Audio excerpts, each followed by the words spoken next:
Being said, let's now find out what can be done to ease the burden from Wendy Alberts from the Restaurants Association. She is the CEO. Wendy, thank you so much for joining us. I mean, let's talk about perhaps the impact and challenges before we get to some of the resolutions here, because we have to constantly emphasize the impact of load shedding on restaurants. Oftentimes actually, when you're sitting having a meal, I think it's common now in South Africa to see the lights going out. But let's talk about that impact, not only on all restaurants in general, but also on those small upcoming, businesses in the industry. Good morning.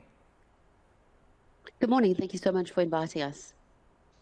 I think as we've weaved our way since COVID, we certainly do know we have an industry that will never return to its pre-pandemic state. And as we drift through the days, we can certainly see that there are so many more challenges that our industry is faced with. So we constantly have, obviously, the load shedding, which we need to get to the bottom of. We need to open these conversations up. I think President Ramaphosa has to give us an explanation. We are drowning more businesses and certainly keeping the lights off on opportunities to create a lot of employment. The high interest rates are impacting us. The low income and the ability for people to have disposable income, the high costs of food, and then the operational costs to keep our businesses just to a standard with no compensation on the back end. We look at the coal trucks that are destroying the roads. We have no accessibility. We look at the cell phone signals not allowing connectivity. We are paying 100% for connectivity to have 10 or 20% usage. So it's very challenging for us in our industry at the moment to keep our businesses going. And there seems to be a big trend to say that our restaurants are full. We absolutely are full. We are open to serving South Africa. As you know, we are South Africa's most loved industry. But there are still many other challenges that are tackling us to keep our doors open. And unless we start having open conversations with Eskom and government, and we start having conversations with Small Business Enterprise Minister, we're going to see a greater fall of restaurants closing than what we had through COVID. And Wendy, so far, any, intervention from government in terms of, a subsidy, for example, because a lot of restaurants often lament the cost of generators, buying generators, maintaining these generators, added costs on top of, the overall impact of load shedding. Any, sort of relief whatsoever from government so far? Lines of communication are completely shut between government and small businesses. And there seems to be a massive target to not working with us. We are certainly the industry that springboards the employment sector quickest. And we have many people desperate to work in our industry. And what we need to understand with generators, there are many solutions that people have come up with to be able to find alternative offerings to keep businesses open. And that door is completely shut. And we need to certainly get to the bottom of it. We need to work with bigger businesses. The restaurant industry is always a target of shortcomings when it comes to the dilution of how we keep our businesses operationally sound. So there's absolutely no relief for us, yet we have got the highest taxes and the highest aspects that we have to pay to keep our doors open. And there's very little consultation that takes place with us, despite us having good relationships. There's often regulations that get passed through onto the industry without us having proper consultation. And I think in an environment where we're sitting at the moment in South Africa with a negating mood and the despondency of people in general not wanting to work, we really need to look at good ways of pivoting with government to build the morale of the country.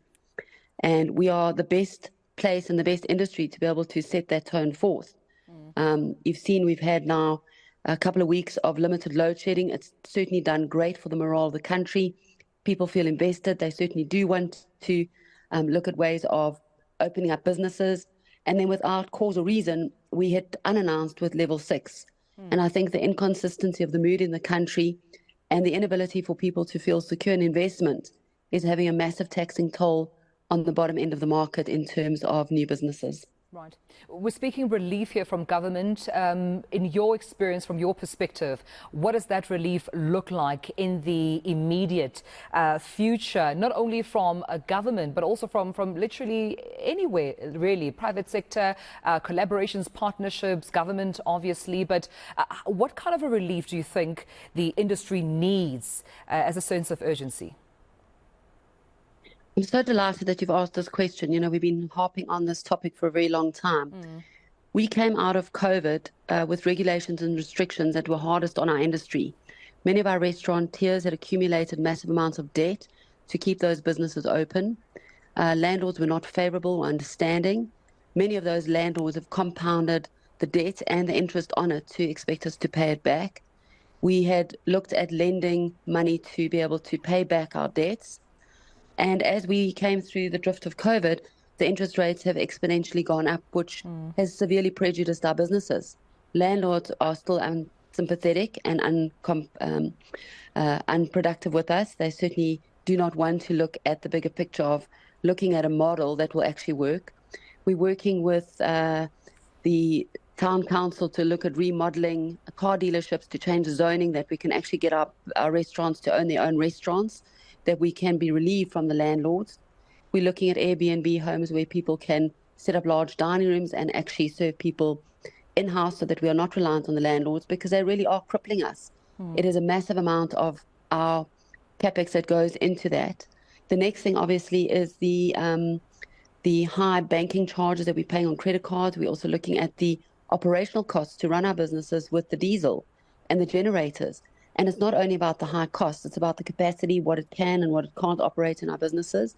It is also looking at the maintenance on the equipment thereafter. So when we look at the high interest rates, they should have kept the interest rates. There should have been some relief for us through COVID to say that was a debt that you had accumulated.